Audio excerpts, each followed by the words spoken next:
if I may say, the entire context of this discussion is actually about how can or what will be key priorities for education leaders like yourself in this year, which is the year ahead of us, right? And just to put the context right, it is very, very imperative to understand that it becomes, in today's changing, or I would say dynamic world, today planning for 3 months is it's called actually little tricky, I would say these days, right? So, but then I have taken this liberty of stating that let's have a year-long sort of a plan or a priorities, at least to begin with, what we can have.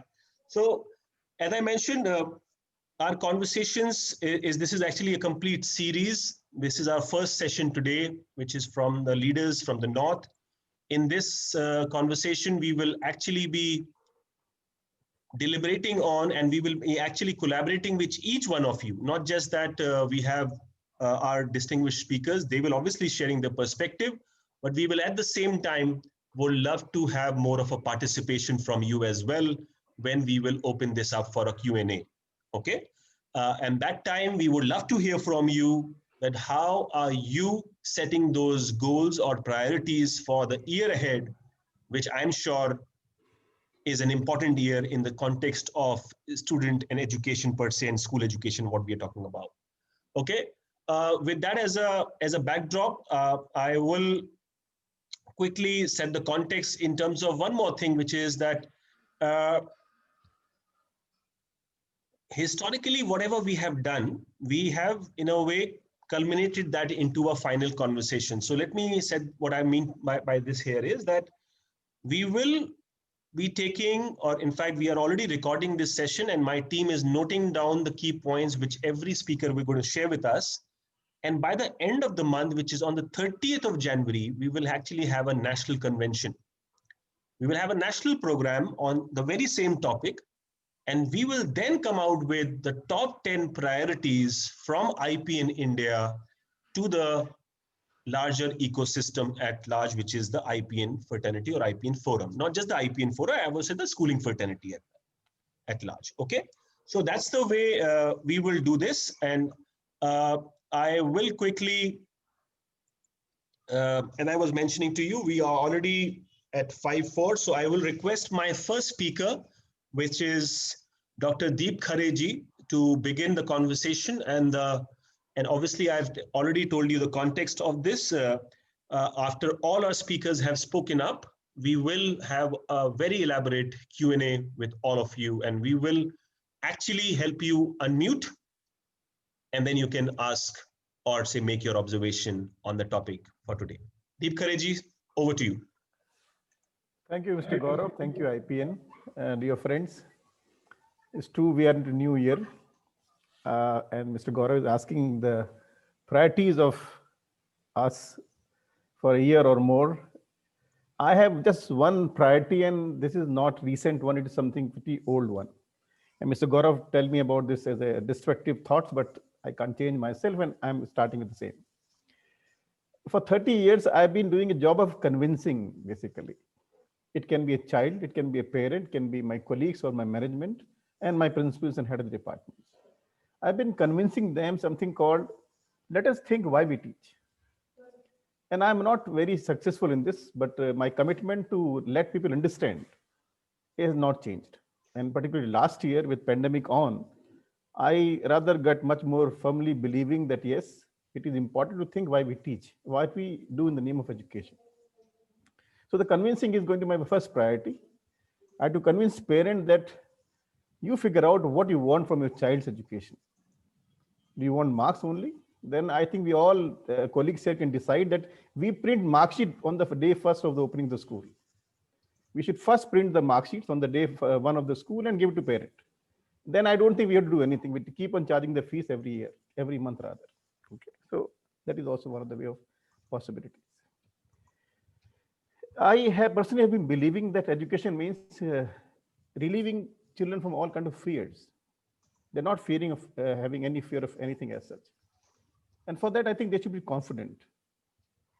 And confidence cannot come without being independent.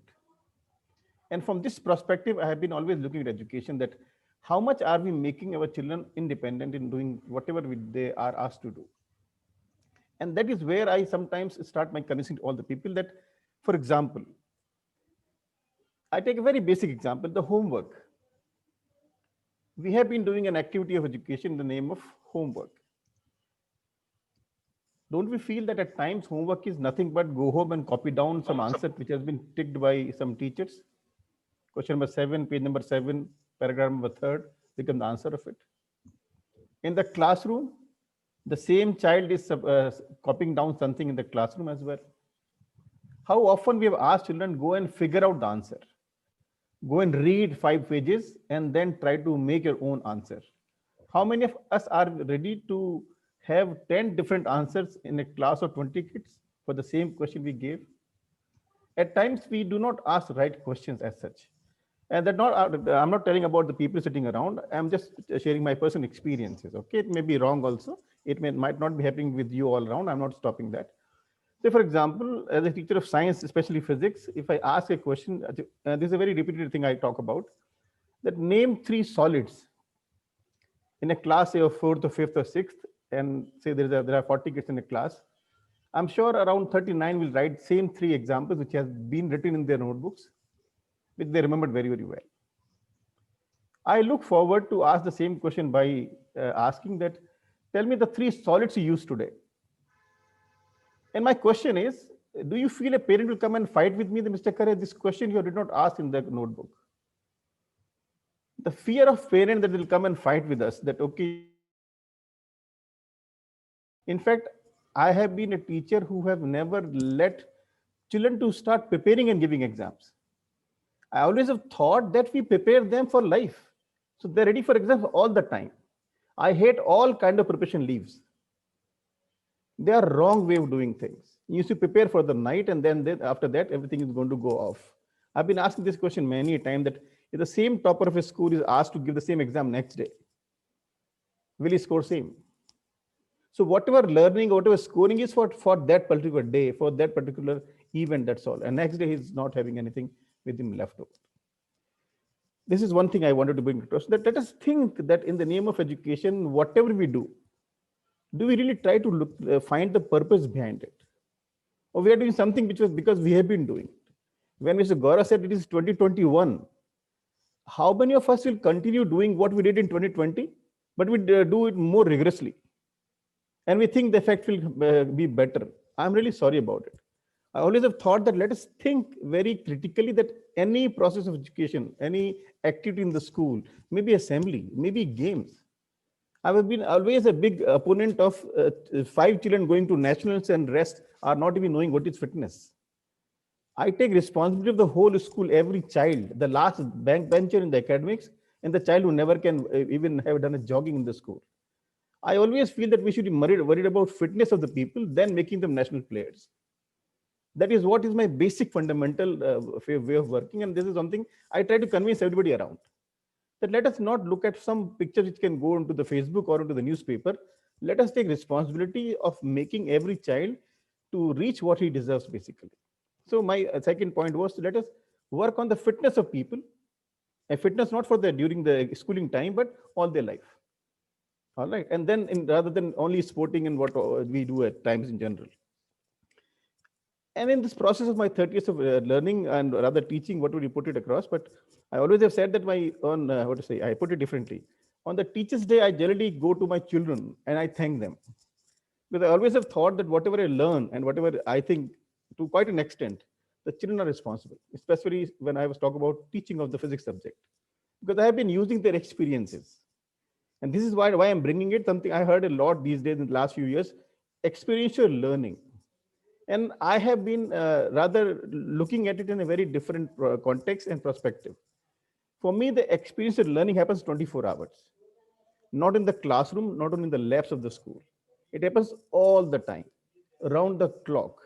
Only thing you have to tell the child that be careful about your experiences and try to realize, try to take some learning out of it.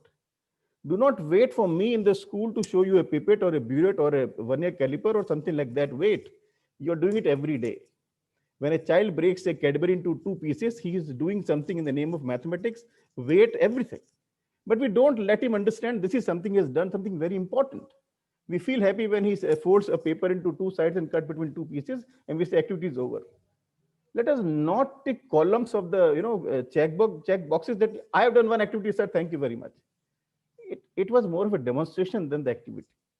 So I've been convincing all my colleagues that let us start using home as the biggest resource, the society as the biggest resource of yours. You do not take everything on yourself that, okay, until I do not do the activity, children will not be able to learn. They are having varied experiences all the time. All the time. Think about a child who is bringing a bag of 5 kg with water bottle onto the fourth floor of a school. Fourth floor of a school, he has come up around 12 meters. A very good example of work done, power, energy can be explained out of it. That is why we have lived in the school. That has to be asked and explained to people. What I'm trying to put across that if we are able to let life come into class, a teaching go to society, a lot of learning will take place. It's going to be permanent learning. I've been always started saying recently nowadays that we have gone to a selfie kind of education, where we only look at the peripheral, the surface of the thing, and rest inside is very, very hollow kind of thing. So we prepare for the exams, and then on nothing is remaining basically. You can also check with children that how often do they prepare for the next year. They prepare for this exam, in fact, let alone the next year or next to next examination or whatnot.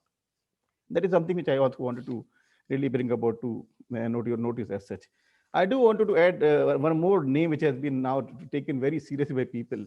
This pandemic has really given a lot of importance to this word called blended learning. So if a teacher uses one computer, one picture, that becomes blended learning. I was wondering that the child who has been running 100 meters in 14 seconds, what about that real performance? Can't we blend that thing into the teaching of ours? If a child who has been first time trying to learn or ride a bicycle, is it not a blended learning, part of learning to blend with? Or just by silly usage of a laptop or computers or projector or something like that become blended learning? The blending is something has to be done. Let us not go to the book and try to copy and paste.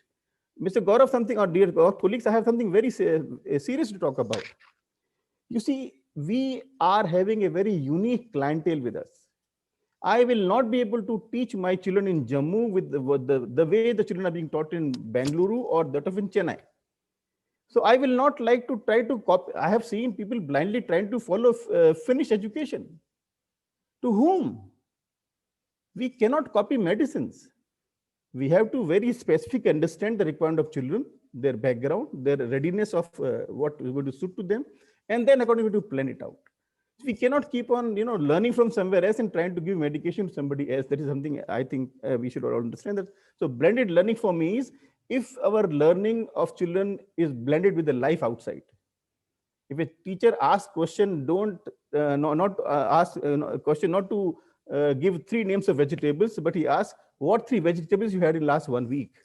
That is how the rote learning will get over and the learning from life will start to take place. The child will start contributing. And this is something which I always have been a firm believer of it, that in place of taking tests, if we ask right questions, children feel proud that, oh my God, I can answer few questions which are not required any preparation.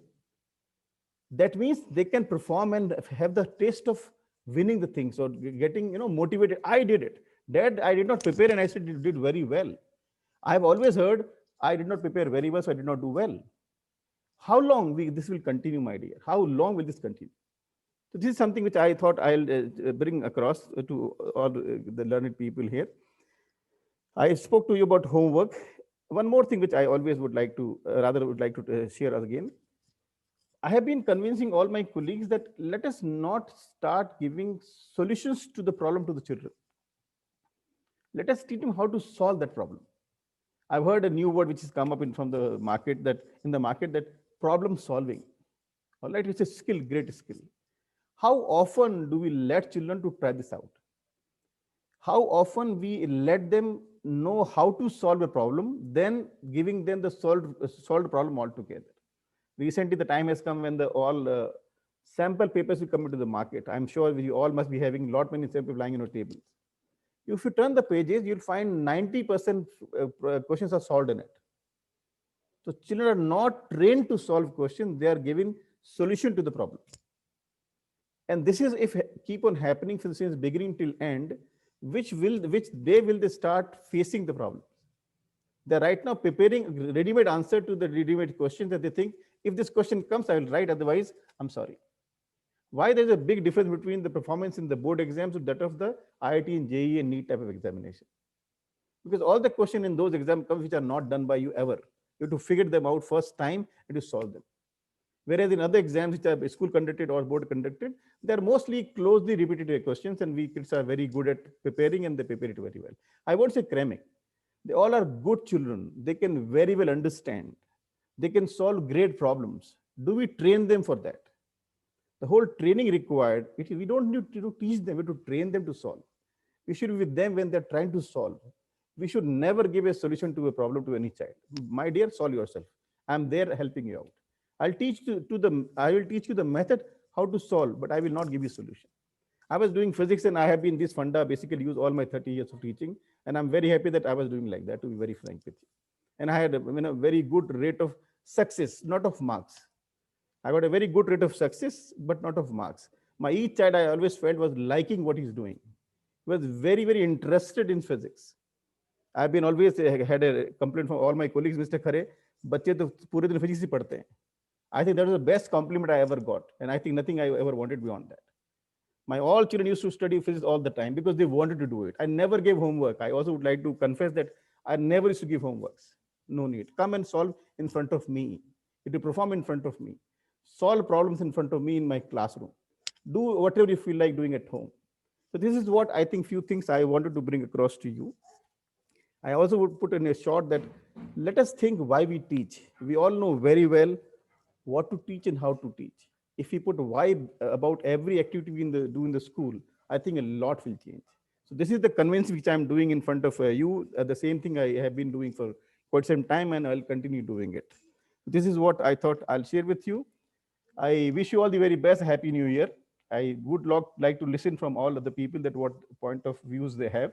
And in general, this is what my comprehension and idea was. Thank you very much. Thank you, Khareji. Thank you very much. And as I mentioned, what a lovely start to the conversation. And I often say this, that once you start it well, which is like half the job done, right? Which is like old saying, but it holds true very well today, in fact, right? So I think that is the core idea, that we really bring up something which is practical, which really people can go back and implement, and something obviously they are already doing. Maybe at the cost of saying that, do we really need this as an exercise? But I would certainly say that sometimes it's about reiteration of the same thing which we already know well. So that's barely the exercise. So just to quickly add a caveat before we go to my next speaker, is that we are not restricting our dialogue to the nomenclature which we have used is like top 10 priorities. That not everyone has to give us top 10. Which I was sharing while I was speaking to my speakers in the beginning, that if you feel strongly that only one thing needs to be a priority, let's just discuss only one thing. There's no point adding numbers to it for that matter. So I think very well said, Deep Khareji. Good start to the conversation. I now welcome Sharmila ji. Sharmila ji, over to you. Good evening, and thank you, Gaurav. I hope I'm audible. Yeah, loud and clear. Go ahead. Yeah. So good evening to all the esteemed speakers and all the principals and teachers who are attending this session. Yes, I cannot agree less to what Dr. Deep Khare just shared. I think it is a disruption to our thoughts. And as head of schools, this is, Gaurav, you rightly said, nothing is, which we are going to speak right now is going to be initiated. It has already been in the process of our, in the years that have gone by. But yes, I would like to, highlight that the year gone by, which is 2020, has been quite overwhelming for all of us in various ways, especially in the school education sector. The online digital teaching learning methodology, it has been actually been an eye-opener in the context of capacity enhancement of the teacher facilitator, because I think we had to do a 360 degrees with many of them, connecting, involving parents, guardians in the learner's academic process. Because I think last year we connected with our parents on a different panel, on a different level. The kind of support that we got from them, because without their support, I don't think we could have done what I think all of us achieved. More or less satisfaction is there, because there was a lot of connect with the teachers connecting with the parent, the school connecting with the parents. So that was an eye opener, definitely. However, coming to the topic for today's discussion on top priorities for school leaders, I would like to highlight core three and then maybe discuss three of them in detail. The topmost would be implementation of the new education policy 2020. Now, again, going back to to Dr. Deep, all that has been mentioned in the NEP, I'm sure each leader who's attending the session, they are all familiar with it, more or less doing it, following it, implementing it. But the only question that we need to ask ourselves is how much, how often, and to what extent. Keeping all these three aspects in mind, I, as I mean, representing my school, and we as a team, which we have already done the exercise, that we have agreed upon that we will be implementing discovery-oriented pedagogy a lot more, because we would like to visualize a school as an incubator of innovation. And innovation is not just scientific innovation, innovation in everything that we do, even if it is writing a small article, writing a small poem, giving a slogan, in conducting our morning assemblies, doing an inter-school event. So for everything, there has to be something innovative, something new, which we will have to bring about. And there should be an objective why we are doing it. Because again, we have to go back to the core. Who is getting impacted by what we are doing? It's the child. So that we are going to consciously do upon. Secondly, second point, which is again related to the education policy, is we have been in the past 4 years very consciously taking up one of the sustainable development goals. And every year our children are making projects. Now, it is sometimes it gets limited to that project, their presentation, and that's it. This year, we would like to consciously make an effort that every class, every subject, climate change will be our core focus. So in whichever manner, right from our preschool to grade 12th.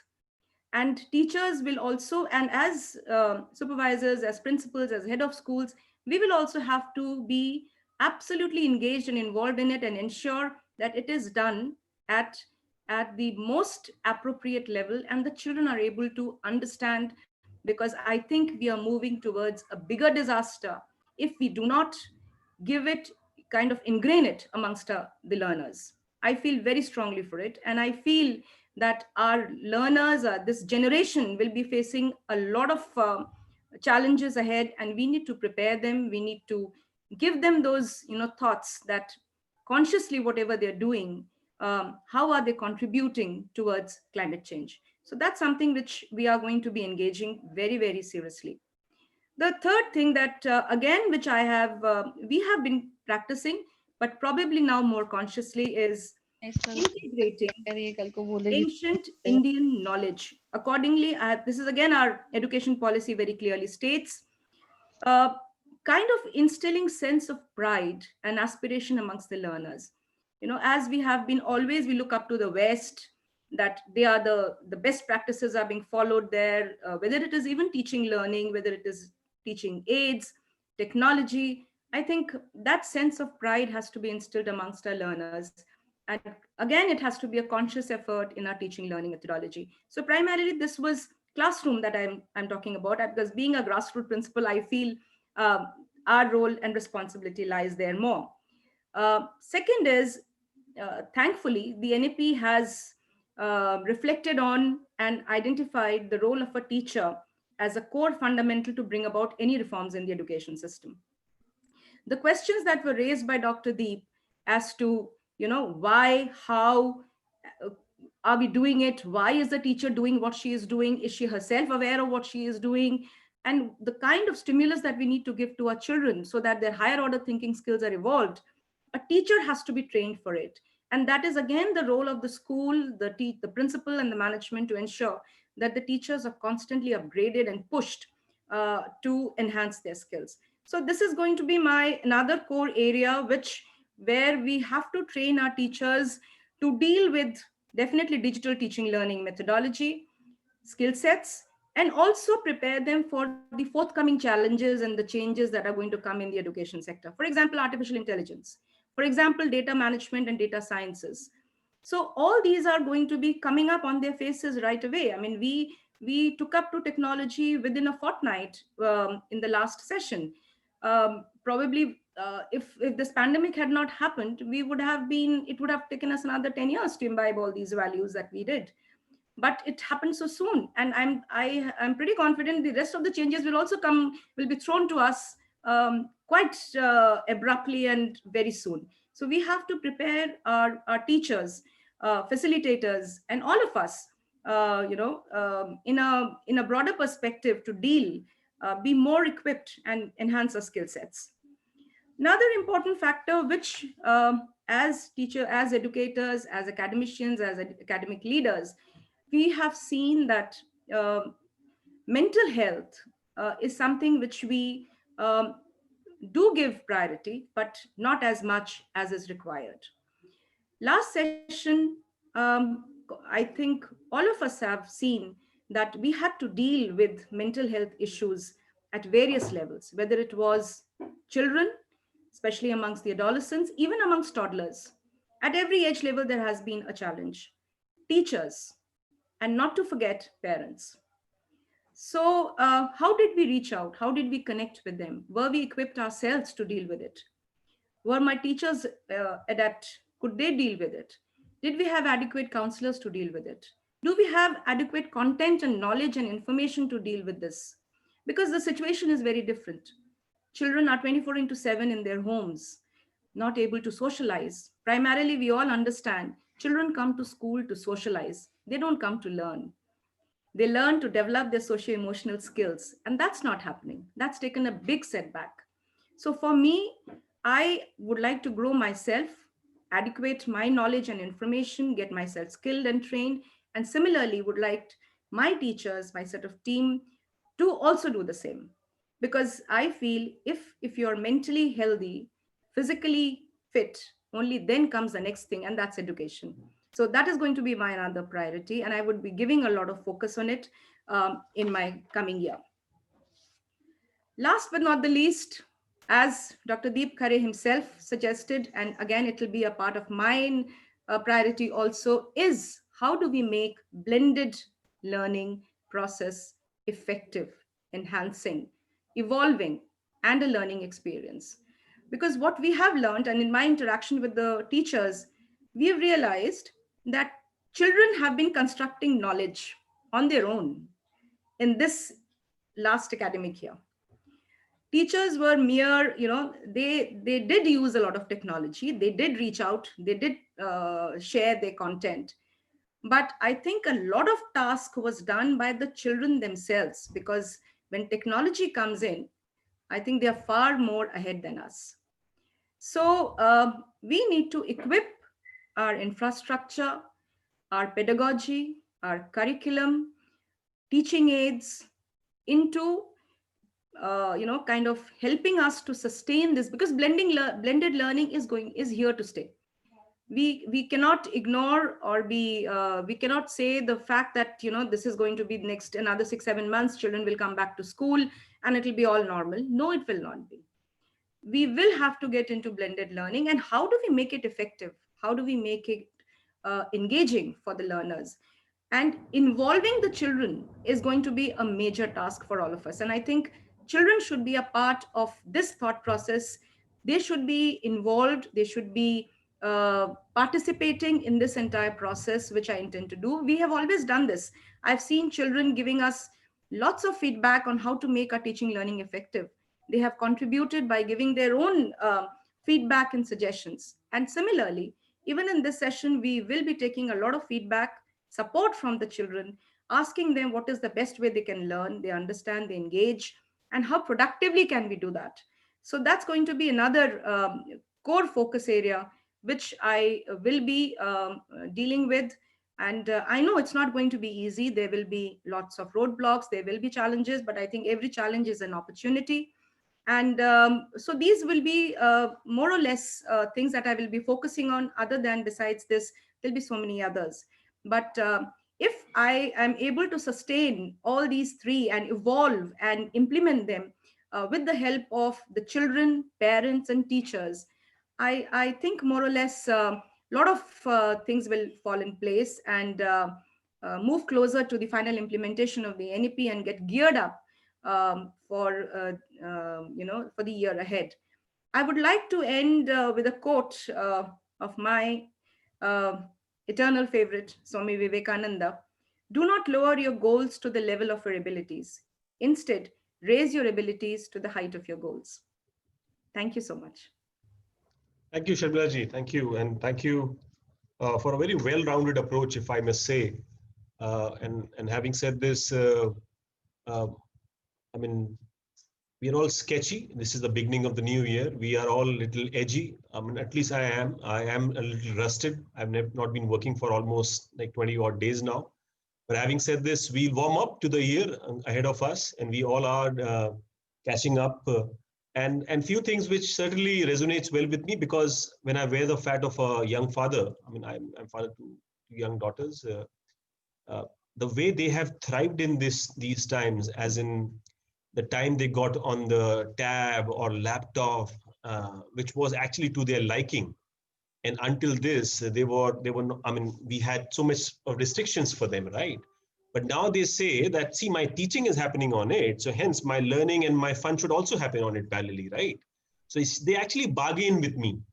So the way the pandemic has happened is that it has actually given the bargaining power in the hand of these young kids, I would say.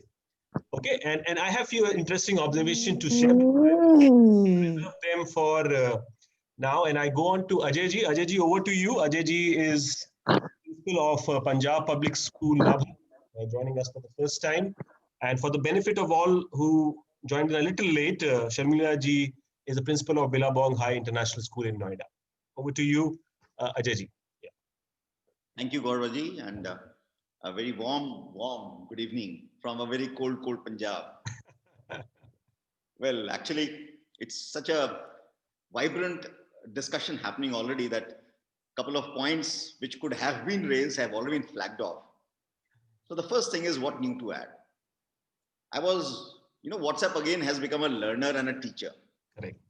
In the morning, I had a wonderful message where it talks about what does Sundar Pichai look for if he wants to, select somebody to join his company. And there are 4 options. And all 4 have similar capabilities. They have added certain crores to their existing companies. And what is impressive is how to select one of that 4 equally deserving candidates. It all boils down to Sundar Pichai saying, I would look for that candidate who can tell me to my question, what has been your most serious challenge in life as an individual or as a unit, and how did you handle it? So my whole attention comes from this observation of Sundar Pichai as to, are we teaching our children how to handle adversity in the entire teaching learning process? And one of the adversities which was throughout the world has been this pandemic, as to how to overcome this, how to move ahead. And if you look at this adversity, the first learning and the first teaching which has happened is that, yes, we can defeat adversities. This message should go loud and clear to all. The next term which I'm about to use is the learning community. So we are all learners now. Gone is the era when I was the principal, I'm the teacher, I'm holier than thou, you better listen to me. We are all on an equal footing. I have something more than you in terms of knowledge and information, but point is that kids have more queries as to how things can be done. So this is where, as pointed out by Dr. Deep, the education needs to refocus. the classroom needs to reorient. And that is where I'll introduce the word again, which has been reused. It's not my word. How are we designing our learning community? That means our microsystem is my school. So my learning community becomes my school, my boundary, my school building, my classroom, my teachers, everybody. And everybody is a learning community member. So to break it up, I have to have a vibrant set of professionally equipped teachers. Are we actually investing in our teachers? Number one, a good teacher can change lives. There is no doubt about it. How much are we investing in our teachers so that they become better teachers? One of my core beliefs has been, if you have selected a teacher and after 1 year or 1.5 years or 2 years, say you're not fit, I think my selection process should be questioned. My selection process should be questioned.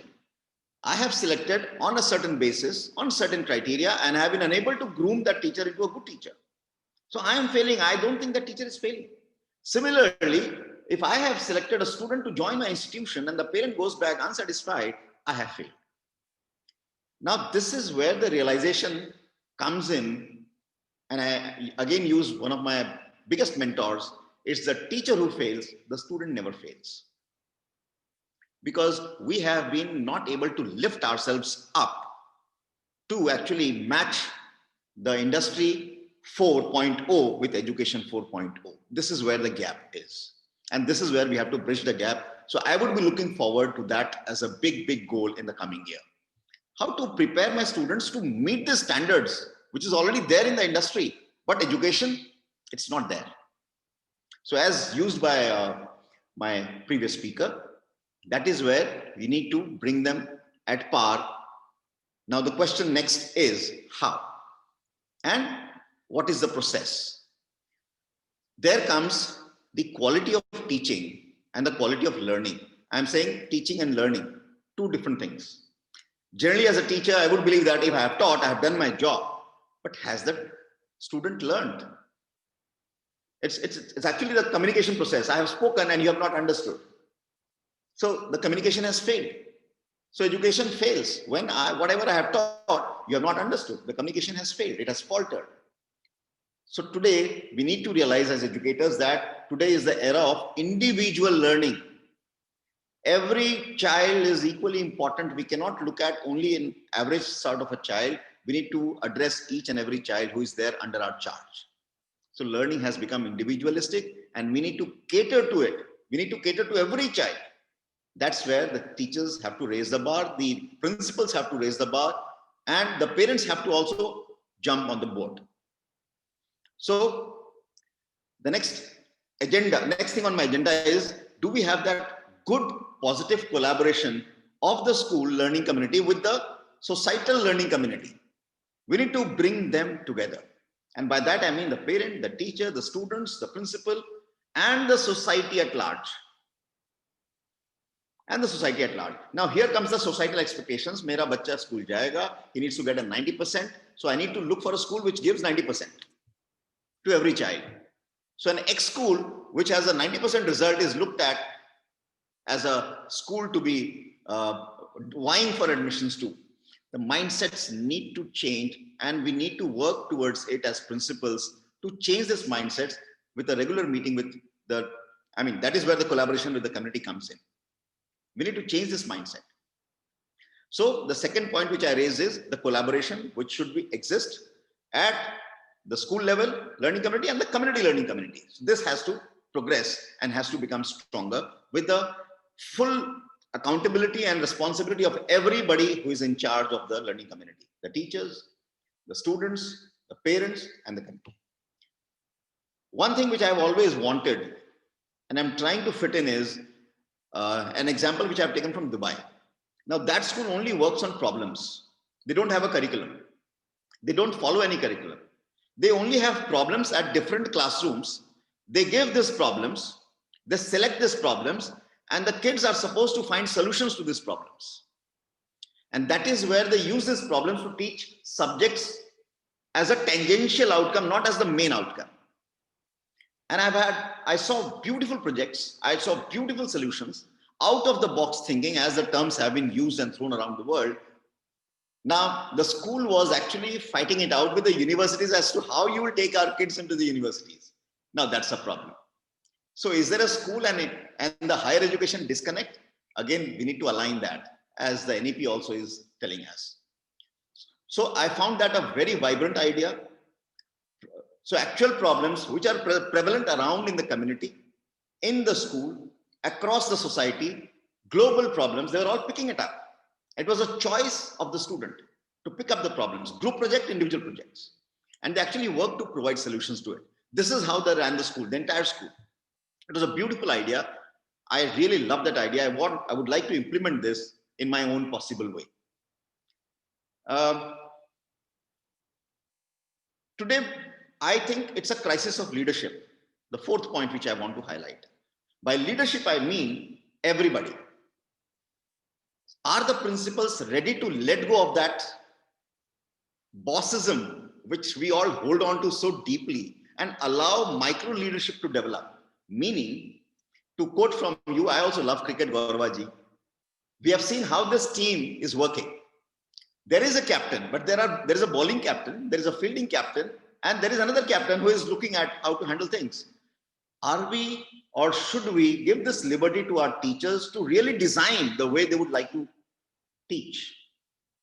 Here, we need to have a broad-minded approach towards it. We need to equip the teachers, empower the teachers, and allow them to take it forward. Yes, you should have a supervisory role, but I would like to assume this deep trust in micro leadership across the communities, and I think that will add on to our entire teaching learning process. Finally, to wind up, my fifth point maybe is this world has seen a change of kids who are coming into schools. By that I mean it's a complete heterogeneous population. We are seeing kids who today are labeled as special education needs. It may be the higher bracket, it may be the disability bracket, but we call them as the children with special needs. Can a normal school, or should a normal school deny them getting educated? So here is the next challenge, which I would like to have a priority to all schools, that please allow these kids to study. They will have their own vocation. They will have their own profession. You just need to identify what they need to progress. One of the kids in my previous school, we gave them different subjects. And today that guy is making movies, good movies. So every child has a dream. Every child has a potential. We can relive the dream. So whatever I have spoken about, I can just talk about in new era education, where the education community should become a learning community. We need to upgrade ourselves, all of us, update ourselves and deliver it to the classroom. We need to become a caring and inclusive school management system. I'm saying a management system, which takes care of the entire heterogeneous variety of students who come to the schools, not only the best ones.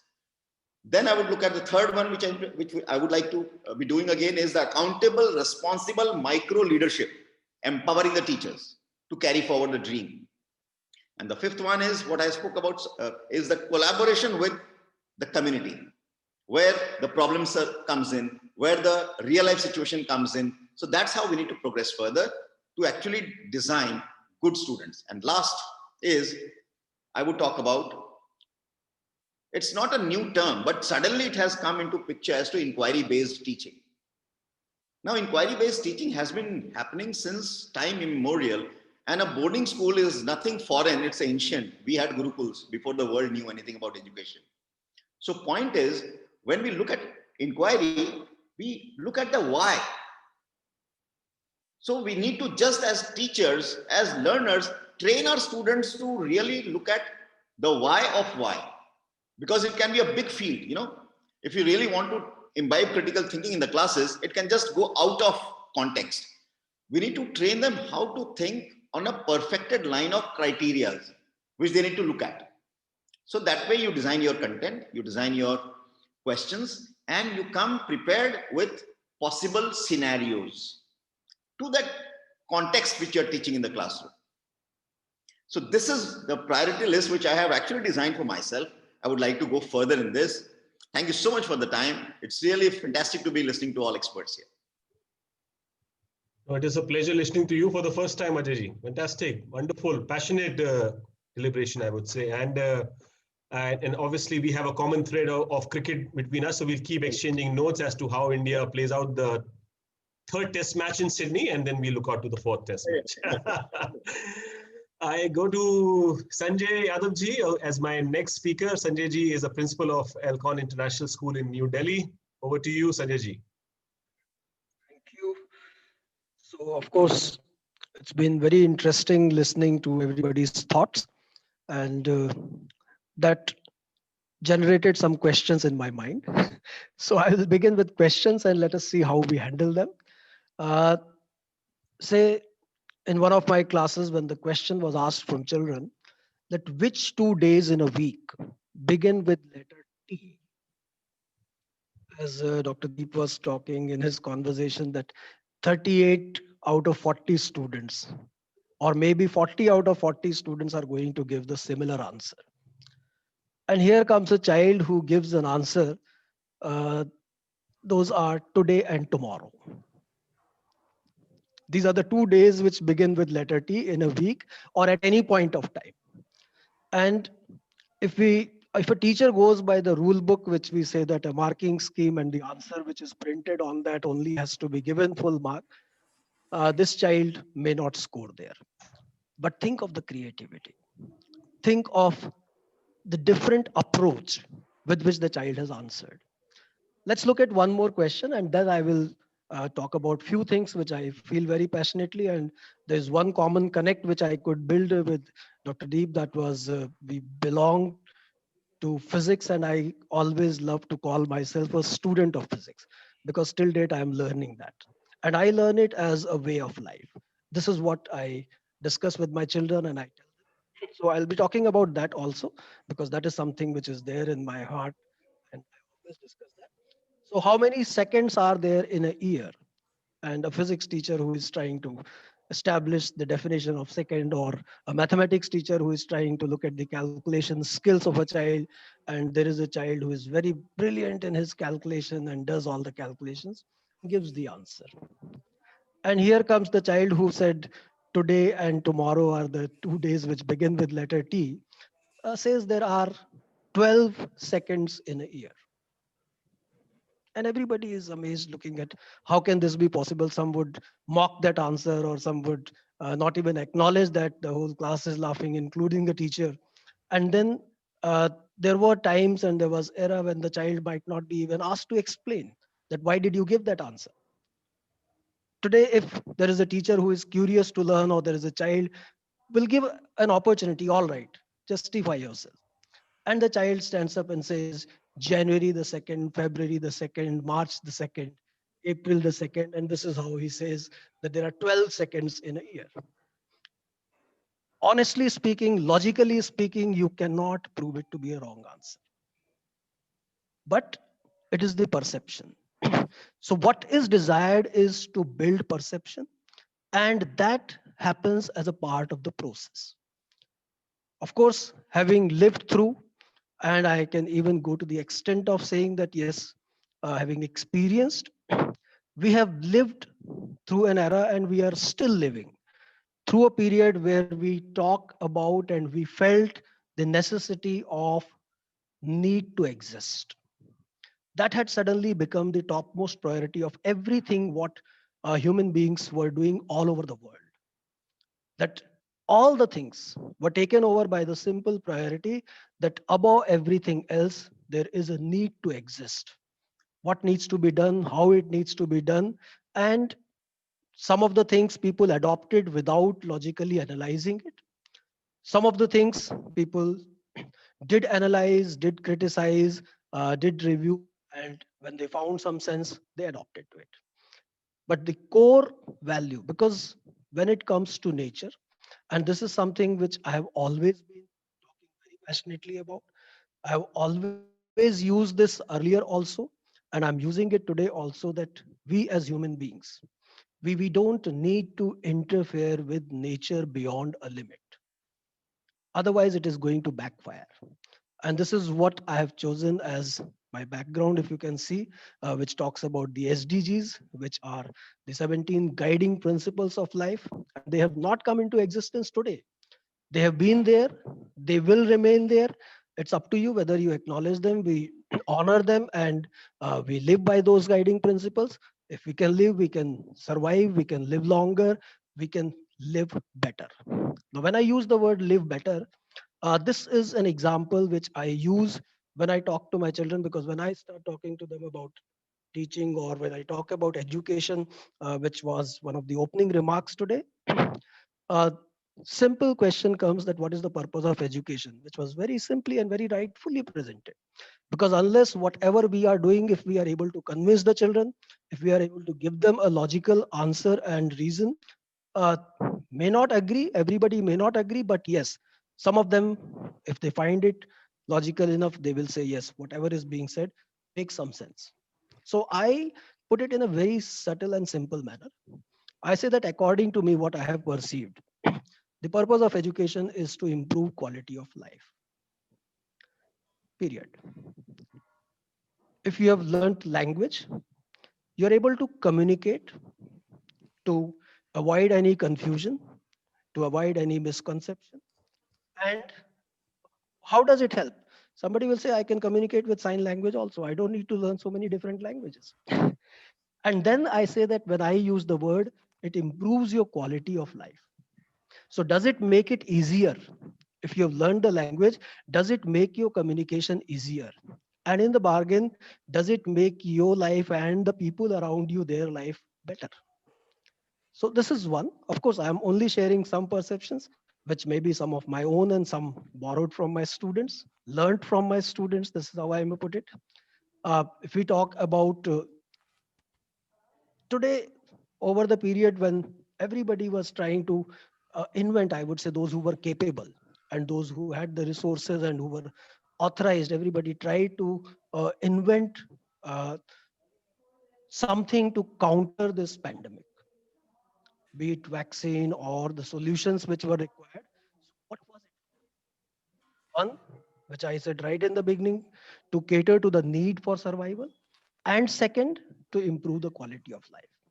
So let's try to understand, let's try to convince our children logically that it is there to help you improve not only your own quality of life, but the quality of life of people around you. Or it has a bigger purpose that eventually the entire humanity, when it can get affected by something, so the quality of life of entire humanity can be improved. So these are simple examples and anecdotes which keep coming across. Uh, as I said that I'll also talk a little bit about physics also, which is close to my heart. So because I'm trying to establish here that what is the purpose of education, what are we doing today, and how should we do it?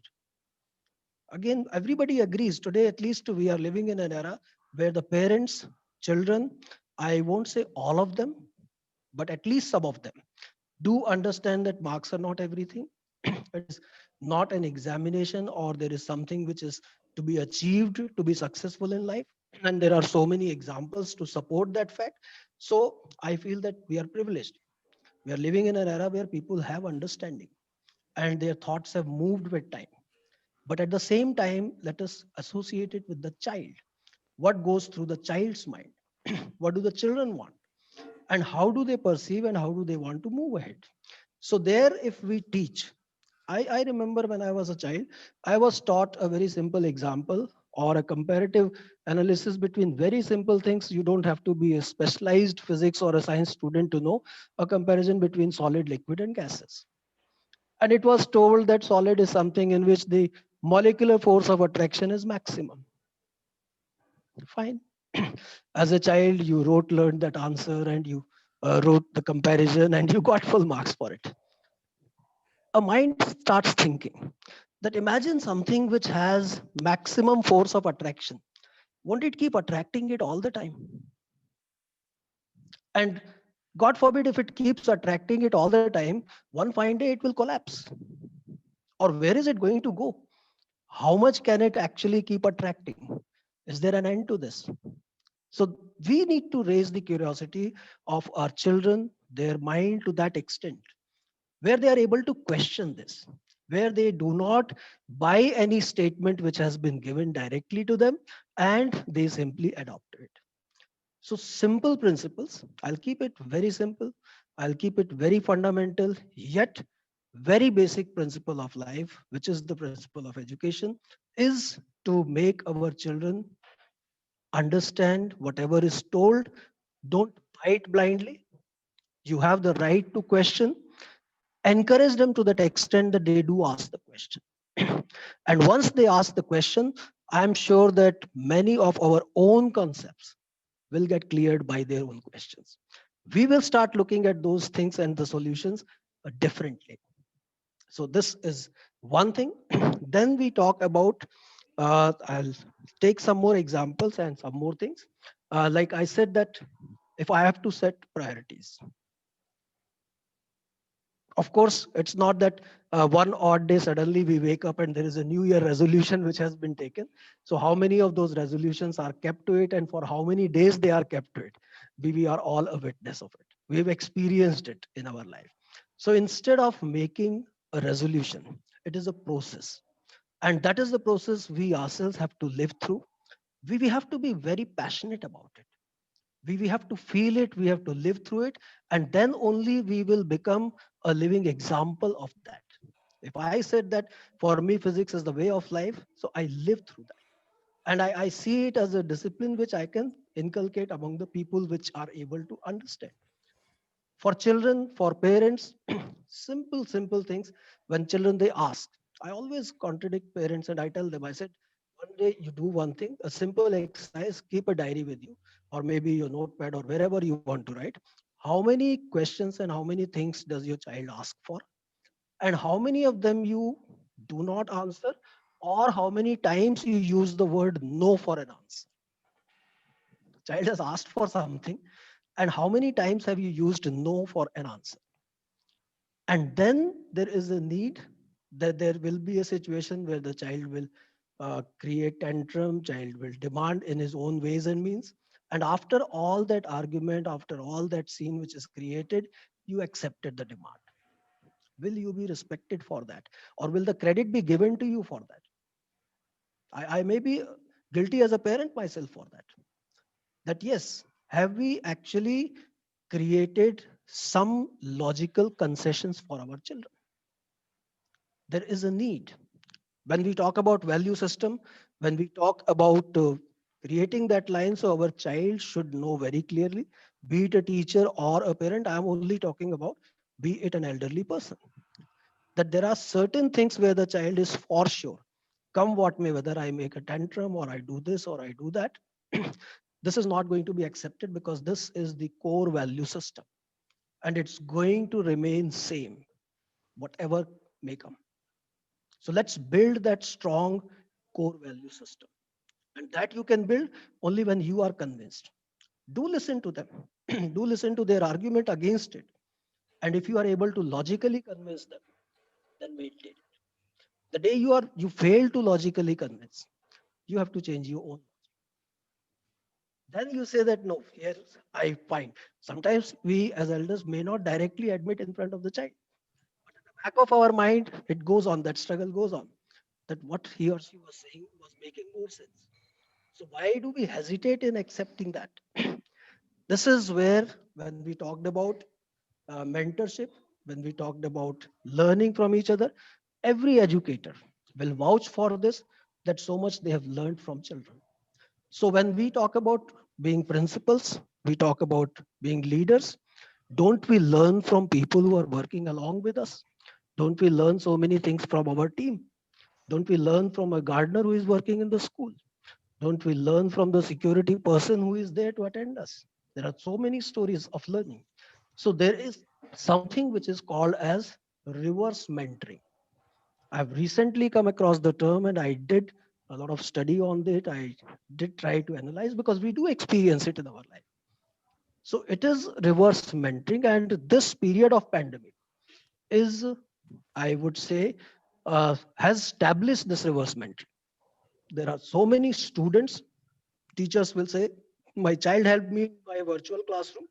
I was not well equipped, that the children have found and given me the solution. So isn't it reverse mentoring?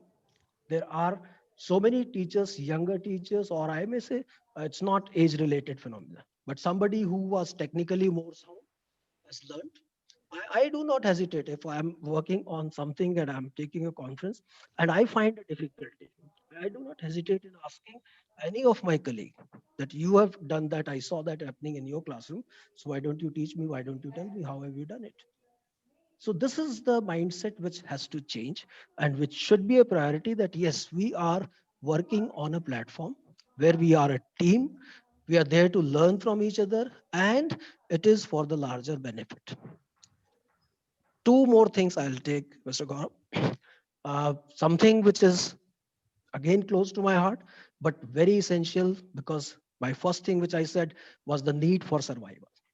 So as one of the speakers also endorsed that thing, that we need to make a resolution. It is too late, but nothing is never too late. We need to make a resolution to build and develop our climate literacy in everything what we do, because this is the climate effect which is going to magnify. If we are talking about infectious diseases, if we are talking about affecting the quality of life, education is again getting linked to better quality of life. And that is correlated to nature. So every subject what we teach, everything what we discuss, can we somewhere find relevant examples? Can we somewhere correlate it and build it into a kind of climate literacy? Because we have overused, misused, abused, you may say, whatever you say, all the resources. And that's why our next generations, they are going to face. Can we create solution for them? Can we guide them so that they are able to live better and they will not face these problems what we are facing? And the last very short point, but yes, we are at the brink of yet another emergency. I'm sure many of you have heard that if there is going to be another world war, which nobody had ever imagined that it might be a biological and it could have this kind of an impact all over the world. But yes, there is something which is very urgent, is the need of water. And in our education, when we are talking to children, when we are teaching them, we have to tell them that what are the real statistics. We just need to collect and they can also do the research. And the real statistics, the moment it is present, because everybody knows there is a problem. And how magnanimous is the problem? How severe is the problem? How should it be dealt? Solutions they will come up with. At least open the thought. At least these are certain things on day in and day out. In every action you demonstrate. In everything what you teach them, you talk about it. Somewhere you bring these things. So they are going to help them live a longer and better life. They're going to help them improve their quality of life, and subsequently it will. These are few thoughts which are ongoing. Of course, I can keep on adding the time as and when the time will permit. But if we look at prioritizing, if we talk about certain things which are so very essential, so I have mentioned some of those things, and I hope they are able to build another perspective and they will help us educating our children and making their life better. Thank you. No, no, absolutely very well said, I would say, Sanjay, especially I would say the last 2 points to me were I would say, a definite takeaway. And let me bring in a little student dimension to that. I'm sure you have heard of the Avengers series of movies by Marvel, I'm sure. And the last two editions of that series is Avenger Infinity War, and the last one is Avenger Endgame. And you know, there's one character which is actually brought in the Infinity War. His name is called Thanos. And the role or the mission Thanos is actually on to create the balance in this world. And to create that balance, what he does is he says that the humanity has taken too much of the resources which were not belonging to them. So how the humanity should go away from this planet Earth, in fact. So he's actually on a path of destruction in order to bring the balance to the world by destroying one part of the humanity. So I'm sure we do not want a Thanos in our life, but we certainly get away the message which he's trying to bring in, that there has to be a balance in our lives, which certainly is actually a great imbalance. So I'm sure of the kids usually love movie. I was with my daughters watching that movie, which is the Infinity War, and they were asking me these questions: what is balance? What is nature? Why is he fighting? Why is he always crushing people? Right? All that. So I think one of the brilliant start to this year's session will be, do ask. I'm sure your young kids would have watched these movies by now, but if they have not watched, they should actually watch these two movies, because they will take away so much out of it, for that matter. So having said this, I was curious to know from each one, and whosoever is really wanting to answer that, is what was your biggest one learning, if you can say, from the last year, because the most of the last year was all about pandemic. And if I may use the word, that what was your biggest learning from the pandemic per se? And if you want, I can kickstart this by saying that what was my biggest learning, and then I can go to all of us for one learning only, please, which was that I think I began appreciating diversity of opinion far more better in the last year gone by. And purely because we did too many webinars and I heard too many opinions, too many thoughts, and usually you get clouded and your own thought gets, was I really thinking right? Or am I really on the right direction, for that matter? But I think one thing which I really learned from the last 1 year was that how you should appreciate the diversity of opinion, because everyone, if I see this panel today, all four speakers have actually added a very new dimension to the same topic, if I may say. The topic was common, but the beautiful sort of amalgamation of opinions which have come, and that's what the beauty of being a human being is, right? So having said this, Smriti ji wants to add, Smriti ji, yes, unmute, and please, what was your biggest learning from the last 1 year or from the pandemic? Please go ahead. Good evening, Gaurav ji. Good evening. And I think my biggest learning was that there is no age for learning. Very well said. Very well said. I'm sure there is no age to learning. I go on to my next. Ajay ji, what was your biggest learning from the year went by? My biggest learning is adaptability. Adaptability. Fantastic. Sharmila ji, your. My biggest learning is resilience. I think, okay. Yes, I built up, and the entire team, we built up on resilience. Last 1 year. Okay, fantastic. Khare ji. Gaurav ji, I am rather happy that this year have made me to realize that I was not wrong. Thank you to some people like Mr. Sisodia in Delhi and Mr. Tripathi. And I heard so many people justifying, oh my God, I was not wrong. So I'm more confident that what I was doing means something very similar that everybody thinks about it. Yes. So that's what my biggest learning is. Fantastic, fantastic. Kavita Shahji. Yeah, my biggest learning is to appreciate life, because we have taken life for granted for so long. So it is my biggest learning. Thank you, wonderful. Santosh Chitrakala ji, chaliye. Gaurav ji. Yeah, boliye, please, boliye. We have Mr. Lakshya is waiting. Yes, I will quickly take up a couple of them, and I'm certainly don't worry, Lakshya, I have not forgotten about you, not at all. I'm just bringing some. Thank you, Gaurav. I also want to share my learning. So, when you ask me what I have learned is being connected, because my whole family was all over the world. So I had to be connected all the time. And through this, I have got new connections like, IPN and other people. So I've learned a lot through that. That's what I can say.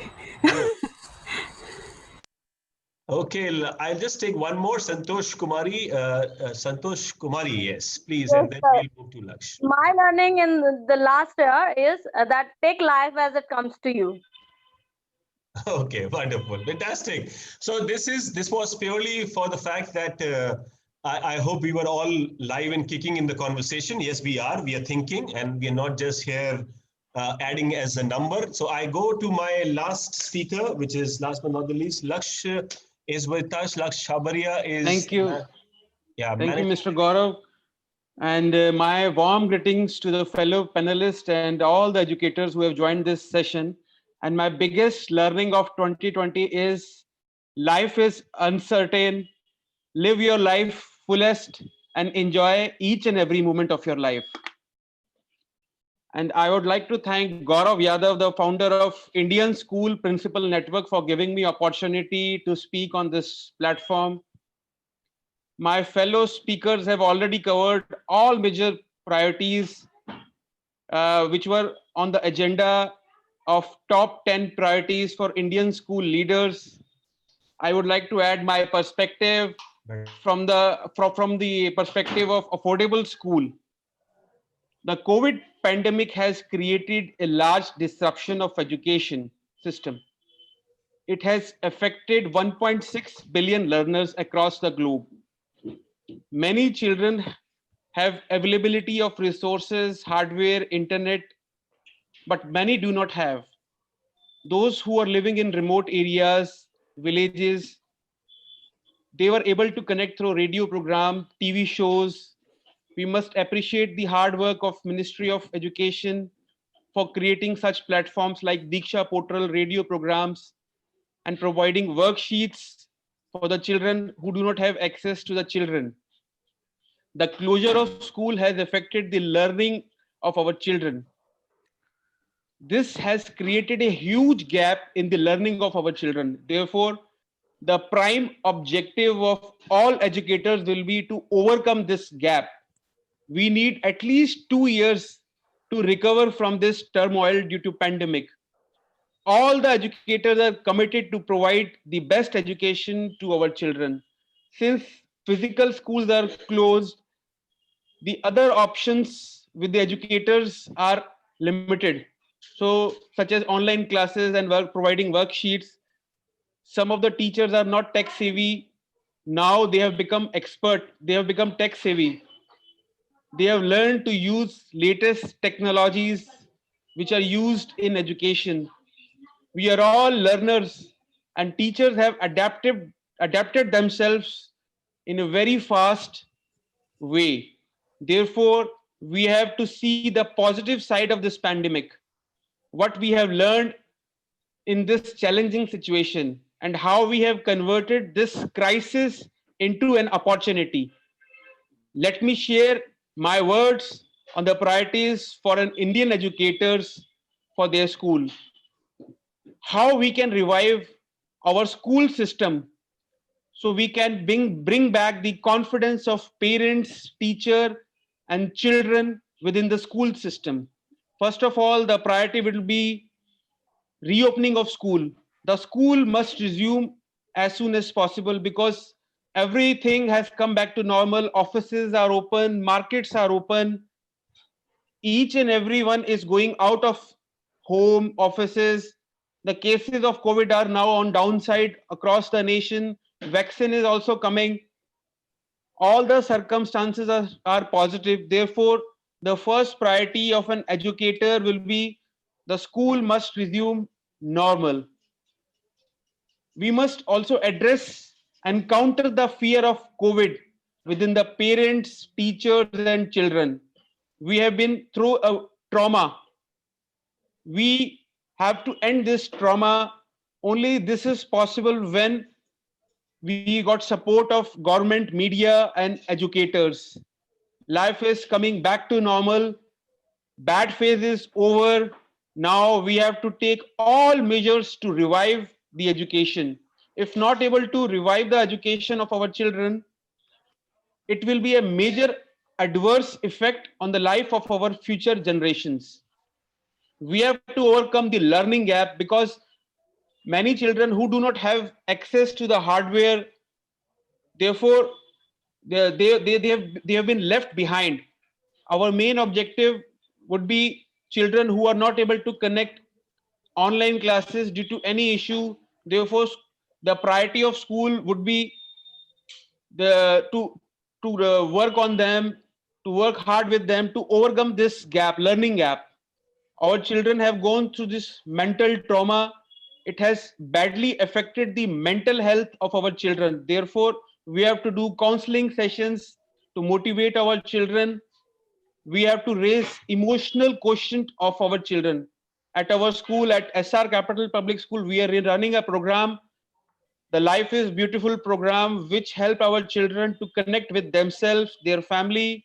We are teaching our children to become joyful in all situations. The program has 4 modules. I love myself, I love my family, I love my community, and the last and the 4th session is I love my nation.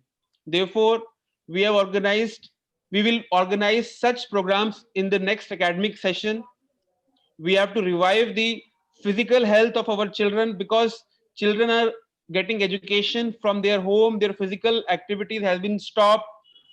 The children used to play games and sports in the school. Now they are not doing anything at home. Therefore, we have to make sure that our children uh, be active and healthy. The government has introduced, my 6th point is, the government has introduced national education policy. New education policy has been called now National Education Policy 2020. How the schools can implement this national education policy, we have to look forward for the implementation of NEP 2020. NCERT is preparing the curriculum. Soon we will get the copy of new curriculum framework. We have to adapt our uh, pedagogy in according with this new curriculum. Therefore, we are looking forward for the new curriculum copy. NEP has introduced the amalgamation of art and culture with other regular subject. The schools have to innovate how they can blend art and culture with science, social science, mathematics, English, Hindi, and all other subjects. NEP has focused on skill development. Whenever school will be revived, we will definitely introduce basic skills of carpentry, machine jobs, electrical, robotics for our children. We also looking forward for introducing coding classes and artificial intelligence in our middle classes. Education in the post-COVID period will not be same as which we are used to educate in the pre-COVID era. Now the education will be blended. Regular classes will be amalgamated with online classes. Both ways we will be teaching. Wherever physical classes is required, we will give education in physical way, the traditional way. Wherever we need to connect large group of people, the remote learning, we will use the internet, the Zoom, then all other technology and platform available for us. NAP recommends education in the mother tongue, but at the present moment, the present mindset of the society do not accept this idea. We have to see the possibilities, how we can give education in the mother tongue, because we all know we easily understand our mother tongue and we can easily communicate in our mother tongue. Learning in foreign language or in secondary language is little bit difficult. So how we can amalgamate, how we can introduce education in our mother tongue, we have to look. We have to wait for the guidelines of the government. In this pandemic, special kids are affected very badly. So how we can help our special kids, we have to look in this matter. Early childhood, none of the panelists have covered the early childhood, the pre-primary classes. They are also affected very badly this year. So we have to overcome this loss. In this age of our tiny toddlers, they come first time to the school. They separate from their parents when they come first time to the schools. They meet new kids, teachers. It's like coming out of the eggshell. Now the egg is waiting for another 1 year to hatch. There are many scientific studies which show that majority of the brain of a child developed before the age of 6. NEP also focus early childhood care education. Therefore, the time is very crucial. Each day, month, year is very important for our children. The 1 year which has been lost, we have to cover that. We have to see how we can cope up this learning gap in our toddlers, how we can connect all the children, each and every children, and motivate them, how we can raise their consciousness, how we can uh, expand their mind, how they can think from the perspective of from the planet, from the mother earth. Any technology which comes, it has a great responsibility. Therefore, we have seen major issues with the technology, that there is a misuse of technology. We have to manage that misuse. And these are my points which I want to put in front of the panelists. And thank you, Team IPN, for giving me this opportunity to speak, and wish you a very happy new year. Thank you. Thank you, Laksh. Thank you very much. In fact, I think you did bring up the early childhood one, which I personally feel is an important aspect, but maybe we'll have a difference of opinion. I personally felt that the kid who was spending more time with the family got 1 more year to have fun at home, and now they will go back to the school for that matter. So having said this, this is the beauty of pandemic. It brought in a lot of different opinions, I would say. So, but having said this, I would now open the house for Q&A, and let's just take up questions. We have another 7 minutes maximum for Q&A, because I want to finish that at 6:30. Some of our, and as I said, perfectly okay that we took a little more time, because I think sometimes you do take more time to elaborate and stress on a point. So I think moving on to our conversation with respect to opening up the house for Q&A, we'll have to, I'll request our members to have a quick virtual show of hand, and then we'll help you unmute, and then it may not be just a question. If you have any observation to make with respect to your own, say, couple of priorities which you are setting out at your institution level, we would love to hear from you as well, for that matter. Gauravji, can I have 30 seconds? हाँ बोलिए, please. बिल्कुल. Gauravji, the biggest learning of last year is somehow being compared by regular learning of 15, 16 years to a child. I could see, I think most of the people are busy doing something very normal, which was happening in the life of children for years put together, will happen again. We, I think, missed out the biggest opportunity for the biggest learning to the children. If I would have been really allowed to run the schools at my personal will, I would have ensured that no class takes place. And I make them independent. Please, my dear, learn on your own. We will not help you. Mr. Gaurav, I am a big, opposition of helping. I find too much of help is being given. Correct. The children gets the best school, correct, best teachers, best correct parent, best books, best notes, at times papers in hand already. In the name of, would say, worksheets, they get half the paper anyway. What are they doing on their own, my dear? No, that is what my personal view is. I often say this, that which is why I like you, because your views are different from the rhetoric of which I've been hearing a lot in the ecosystem. So I personally feel at the cost of sounding it little preferential, I would say, but I still say that I love your opinions. Having said this, you were saying something more. Please go ahead. Yeah. You know, I was allowed to visit Eiffel Tower, and I was busy eating my chips. if people can digest it. I was having the opportunity to look at Eiffel Tower. I was busy eating my chips and playing games on my mobile. This is what has happened to many of the children, basically. Correct. We gave them we asked them, forget the pandemic, life is real. Correct. I'm sorry. They should have really faced it open-hearted and with bold head and heart. Correct. Then they are prepared for another pandemic to come, because we won't be there next time, dear. Absolutely. We should have let them learn, stay alone, and face the challenges. Correct. We're covering it up. Every facility we are giving every facility. Take this note, take this classes, what not? Let them face it, dear. Let them go to the struggle, is my personal opinion. Maybe, as you said, disruptive, but that's how it is.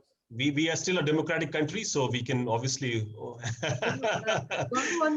On the contrary, I mean, I agree with Dr. Khare.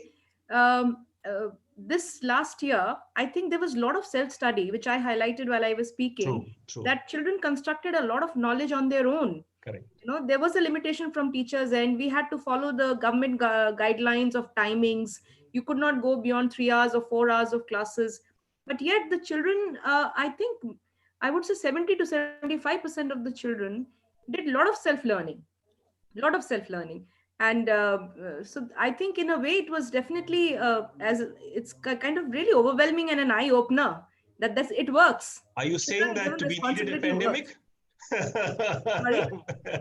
I'm just saying, did we need the pandemic to remind us that, for that matter? I think so. That was a jolt. Yes. So it was a jolt. The sound of costing a little cheesy, we actually needed a pandemic, to be very honest with you. Yes. To jolt us out, from our comfort zone. True. It definitely did jolted us out. But I would certainly say that I forbid God to give us another, even if I wish for that matter, right? So I come back to 3 questions lined up. I have so much to say, but then I'll leave it to my other people, which are Sunita Rajiv is first, Gulshan Kaur will be next, and this Miss Manmita Raina are the 3 ladies with a queue of questions for our parents. Sunita ji, unmute please and ask the question.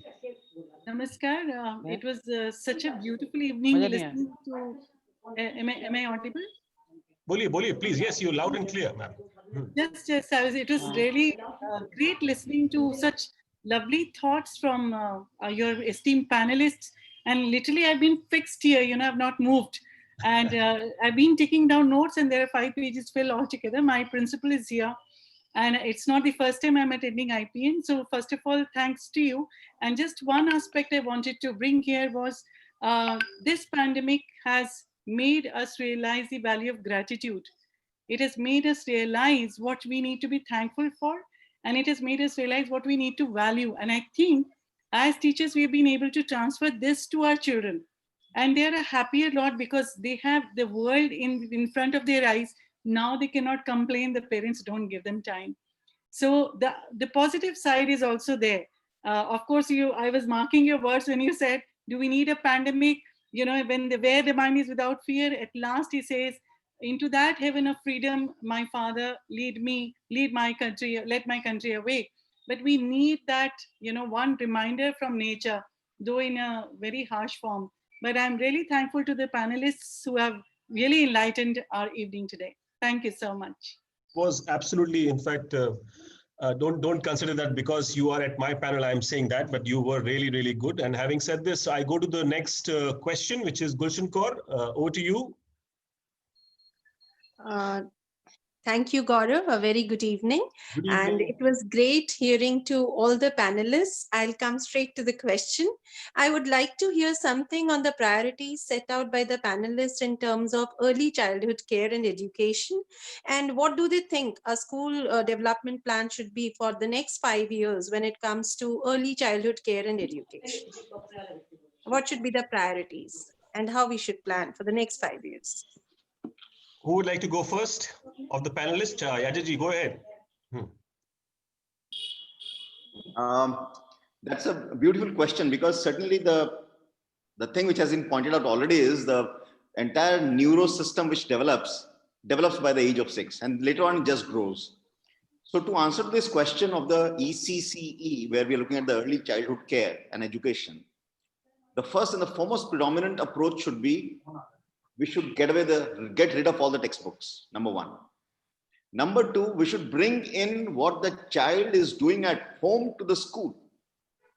The basic idea behind this is, the basic ideology behind this is the child should love to come to that place, what he enjoys at home.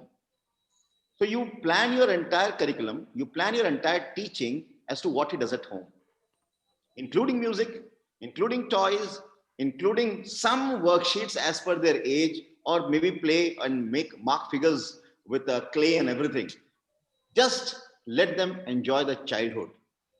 That happy brain will be more receptive to knowledge when they come to grade 2, grade 3. Let us not bind them with the textbooks and the curriculum. That's my approach, what I would like to carry forward in the early childhood education. Thank you, Mr. Ajay. I think what further, I just felt we can add on it is like the toy pedagogy will be, I think, one approach to early childhood care and education, which again, the government of India is very much into. And recently we have received a circular for Toykathon as well. Yes. So yes, the toy pedagogy. And of course, what you said, like we will have to make the child live like a child and enjoy his life and connecting with his home. But then again, as a school, when we see that, when you said like, okay, let him bring what he loves playing or what he loves doing at home to the school, we'll have to map out certain things, and we will have to map out as per the clientele you're serving. So you will have to then, look into like what sort of things you're going to bring in. So if you have to talk about school development plan, so as far as ECCE is concerned, in terms of infrastructure, in terms of pedagogy, in terms of resources, so what will be the priorities that you'll set in sequence? Number one is equipped teachers who can handle this program. They should not come with that mindset of delivering lectures. They should come with a mindset of dealing with children. Number one. Number two, redesigning your entire classroom so that the child just gets a feel of the home and learning in the classroom. Number three, redesign your curriculum going backwards from grade 2 or grade 3. And above all, don't take any exams, don't test them, don't assess them in any way. Let their learning be their own assessment. So these three things I'll prioritize first. And of course, bring in a lot of instruments. I'll just take 1 minute, Gauravaji, if you permit. All yours, Ajay. All yours. Thank you. The whole idea was from one of the workshops which I've been taking, and it was such a valid point I need to share with everybody. I began with and asked everybody to make a scenery.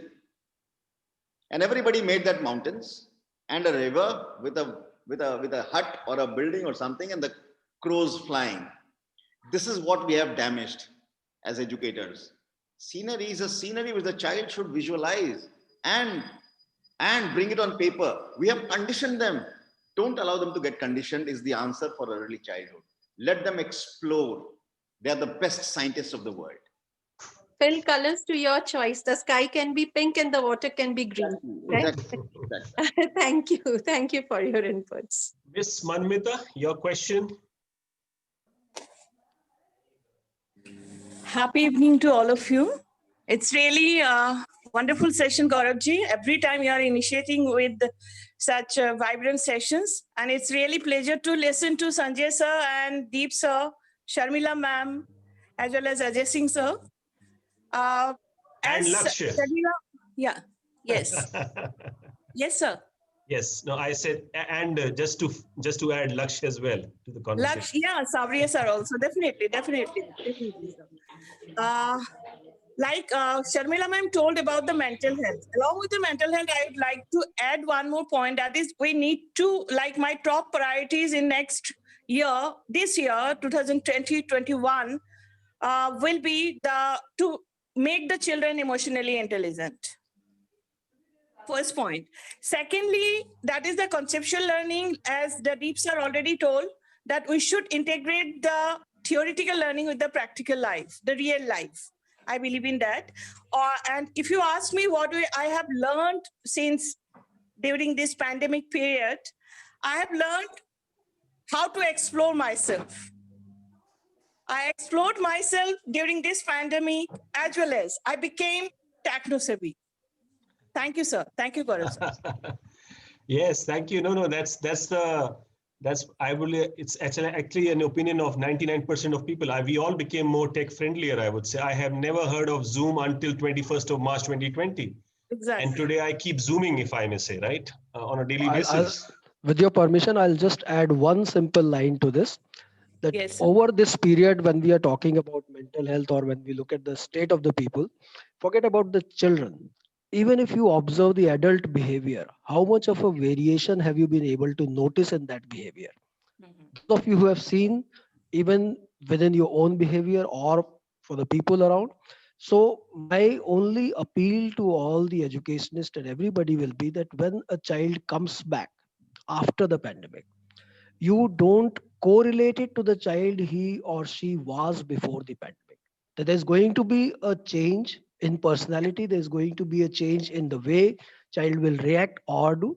So it's like a clean, fresh new start. And let us move along with them. That patience which has to be there, that connect which has to be rebuilt. We pat our back saying that yes, we are doing fantastically well because we have provided technology and we are teaching them and we have been able to do. Can anybody with guarantee vouch for this fact that have we been really able to reach out to each and every, and how have they perceived us? Is there a measure for that? What are they doing and how is their mind developing? Think of people who are in for technical education who have not visited the lab at all. What kind of education has been given to them and what kind of technical person will they become and what will they deliver? So there is going to be, let's first of all, to learn anything, it is most important to acknowledge. And we acknowledge that yes, a gap has been created which cannot be filled by anything. Accept it, and then only we'll be able to find solutions and we'll be able to take it forward. So that's my humble appeal to everyone. Correct. I saw Ruchi Gupta, you still have a question? Else I go to Trilokji and then I go to Dr. Ajay Sharma. Ruchi, if you still have a question, you can unmute and then ask the question, else perfectly okay. I believe either your question got answered or possibly. So I move on and I go to Trilokji. Very good evening, everyone, and a very happy new year, IPN. It is such a pleasure to be a part of the first session of 2021 by IPN. Though I was busy with some other session while traveling to Dehradun. I'm in my car going back to Dehradun. What I'm wanting to tell you is, as Manmita said, an emotional question. I'm just giving a living example of why I'm going to Dehradun today. You know, I'm traveling all the way from Ghaziabad to Dehradun because one of my friends, very dear friend, has lost his nephew. I could have only made an excuse of the pandemic that I wanted to come, but I can't come for the condolence meeting. But you know, this is what is called the adversity management, which has to be taught to our children. And as far as the other speaker was talking about how to go about our uh, elementary education, there's a foundational domain where pre-primary, primary first is there. I think there also, as Deep sir said, that we don't have to feed the children everything. The spoon feeding we have done enough now. We need to come out of it. If you really look at it, our children are born with the inquiry into their blood. If you talk about a child who is newborn, after 3, 4, 5 hours only, he starts inquiring where to find the food from. He looks for the feed from the mother, not from the father. That is again, we left the child all by himself and he's trying to find out where to look. When the child is wetting his clothes, he's making his things very wet and he wants somebody to come and change. He knows how to inquire. He creates a particular kind of sound. He gives the alarm. He cries so badly that the mother or the father comes and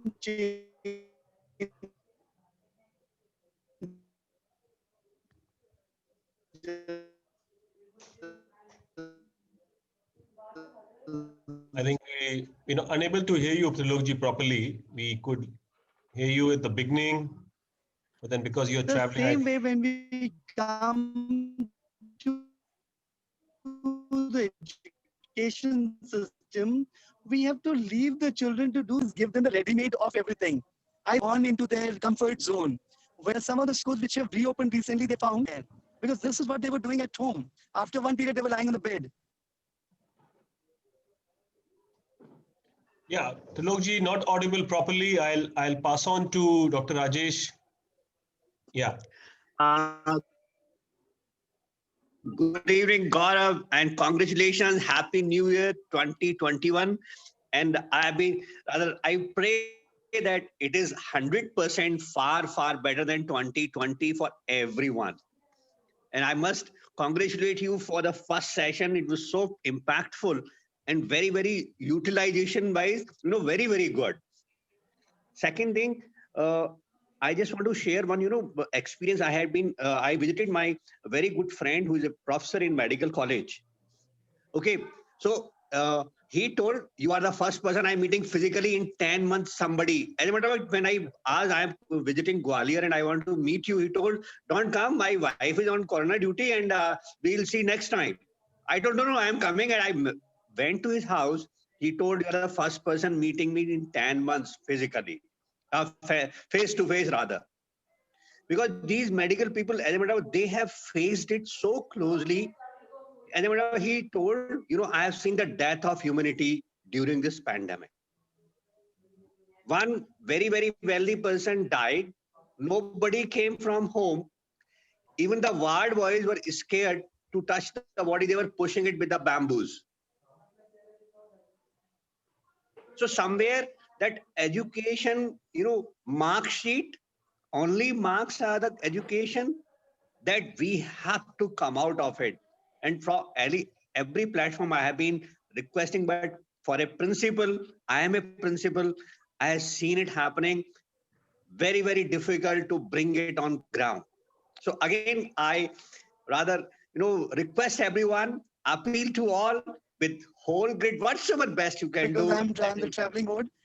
Thank you so much. I didn't have to share much. I just wanted to say Thank you. Thank you so much, Gaurav. Bringing us all on the same platform. Yeah. No, thank you, Rajesh ji. Good to see you, and Happy New Year to you as well. And firstly, I would like to say a big thank you to each one of you who could join in. Ruchi, do you have a question? You have a question? Now you can unmute yourself. Yeah, please. Good evening, good evening, all panelists. Actually, it was not about the question. I just, from the bottom of my heart, I just wanted to thank you for organizing this session, because I have been waiting for a long time for IPN sessions. So it's a big thank you for you just to organize, because I was really missing. I don't know what, but I was really missing to have something with you all people, because there is a lot to learn with you all. Thank you so much. Thank you so much. Oh, so that's a pleasant surprise. Thank you very much. But having said this, I am very little and very inconsequential part of this entire exercise.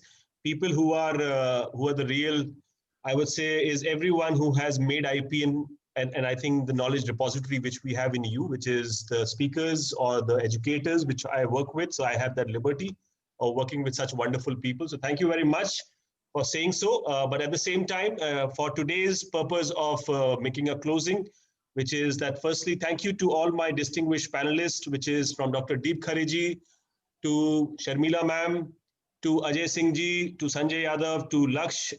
Thank you very much for very, very valuable inputs, I must say, and in a very, very coherent format. I personally feel life needs to be easy. I mean, let's not be too serious in life, be sincere in life. There's a two difference of world I live in. I'm more sincere, I'm less serious towards life for that matter. So having said this, thank you very much once again. And we did this almost after a month, and I certainly believe I was missing something in my life, which is that meeting, interacting people like yourself on a regular basis. Good to see you, Induji. You're looking beautiful as usual. And yes, everyone who gets on the video, Umaji, Deepaji, so all of you are looking beautiful, right? And everyone who is not on the video, better get your act together and take bath and next time join in. Right? So thank you very much, everyone. Rashri is also here. Sunanda ji is also here. Now all of this is looking beautiful. Take care, everybody. Hope to see you soon. Bye-bye. Thank you. Thank you, Gaurav. Thank you, Mr. Gaurav. Thank you, Ajay, sir. Thank you all the panelists. Thank you so much. Thank you. It was Thank wonderful. you. It's really wonderful connecting with each one of you. Wonderful. Take care. And I'm sure this will continue. This is just the beginning. Certainly. Thank you very much. Take care, everyone. Bye-bye. Thanks.